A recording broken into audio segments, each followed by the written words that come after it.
Is science fiction about the past, the present, or the future? At first glance, science fiction is a genre about the future, a playing ground in which writers can explore the amazing and terrifying possibilities of the future of our race. I need your clothes, your boots, and your motorcycle.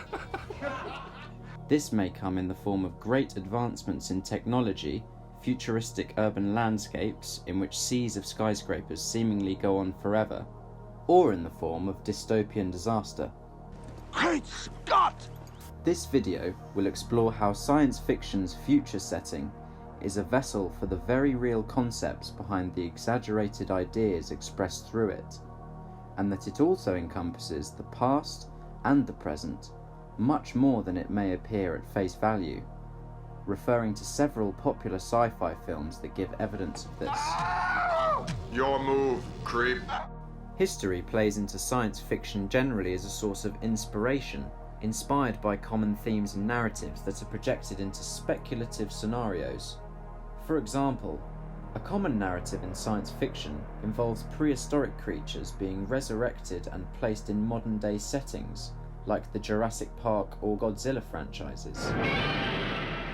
These inspirations from the past may also appear in more visual forms, in which settings may be resonant of past eras.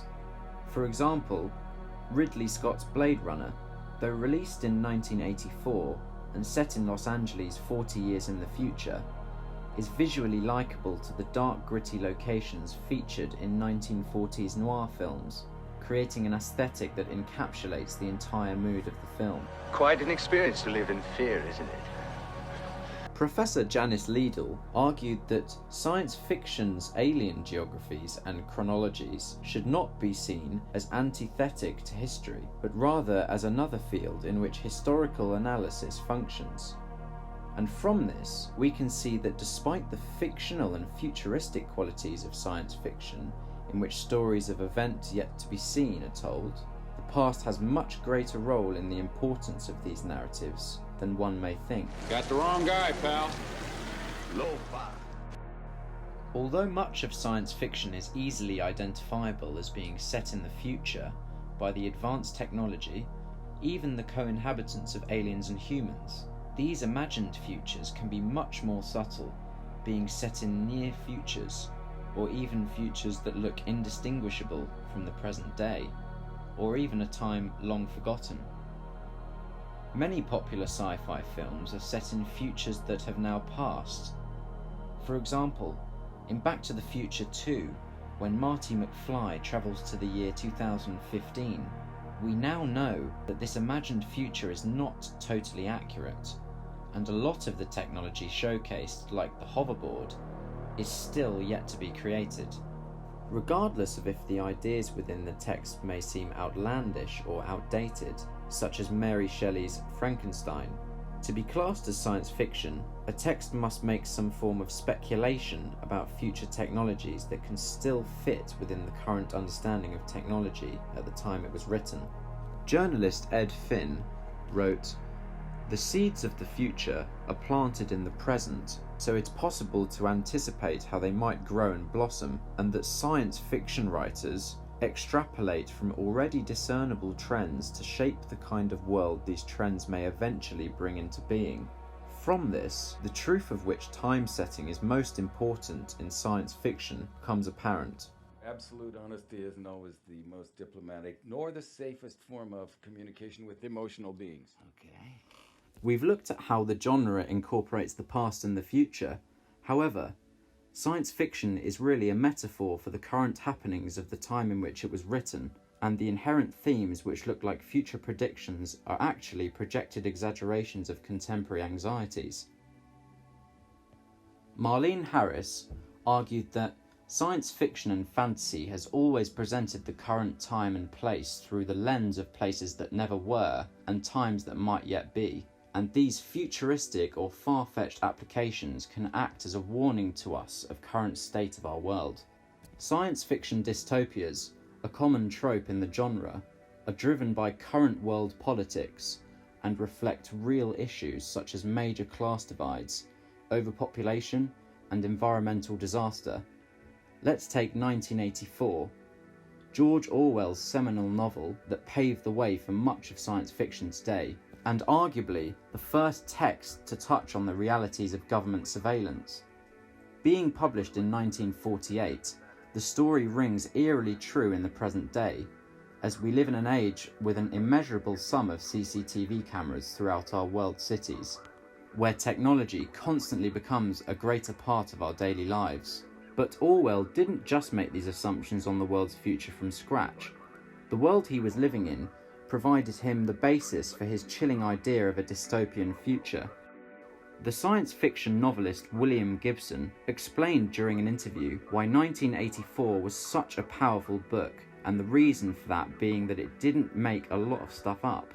His ideas derived from totalitarian regimes of the time, like the Soviet Union under Stalin and Nazi Germany, in which the use of intense propaganda managed to turn the entire nation against the Jewish people, a phenomenon not yet seen before.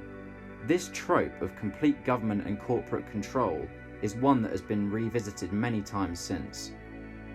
Another example of a science fiction dystopia from a different era is Fleischer's Soylent Green, in which the anxieties of the 1970s make for a different scenario. Set in 2022, in which climatic disasters, overpopulation, and lack of resources have caused societal breakdown, a company named Soylent Industries controls half the world's food supply, leaving most hungry and the world in turmoil. Detective Thorne, played by Charlton Heston, sets out to uncover the truth behind their latest product, Soylent Green, eventually finding out that it's made from human corpses. The themes of overpopulation, environmental disaster, and corporate control again reflect the anxieties of the current state of the world at the time. Released in 1973, the state of this vision of the future is inspired by the social degeneration in a post-Cold War era, and the dizzying scenario made the audience of the time question if this future is possible, but caused them to introspect on what is wrong with the current world for it to be able to end up this way. What is the secret of Soylent Green? Allow me to expose this hoax by direct examination. Proceed, Doctor, but do not turn this hearing into a farce. Finally, one of the most distinguished science fiction texts, Planet of the Apes, which has gone on to become one of the most well-known film franchises in history. In the original film adaptation, the plot leads us to believe it is set on another planet, and the premise seems far-fetched. However, as the plot unravels, the realization that this planet in which intelligent apes rule cruelly over de-evolved humans is actually Earth a couple of centuries in the future, in which humans are almost extinct, and makes something about this simian world seem much more conceivable someday. Other than showcasing a scary future scenario, the film also sheds light on the way the world is today. Tell us, Bright Eyes, why do men have no souls? What is the proof that a divine spark exists in the simian brain? Its backwards scenario of apes ruling over humans causes us to appreciate the problems with our treatment of animals today, as in reality, the reverse of this hierarchical structure is true. More obliquely, it highlights how we treat each other.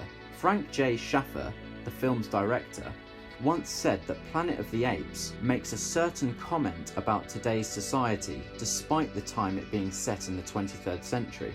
The most recent adaptations of the Planet of the Apes franchise, although not being confirmed as prequels, explains how a race of smart ape may come into existence that the original films did not explicitly show. This trilogy, which brings the franchise's setting to a much nearer future, again conveys updated world anxieties, incorporating fears of genetic engineering going wrong and biological weaponry.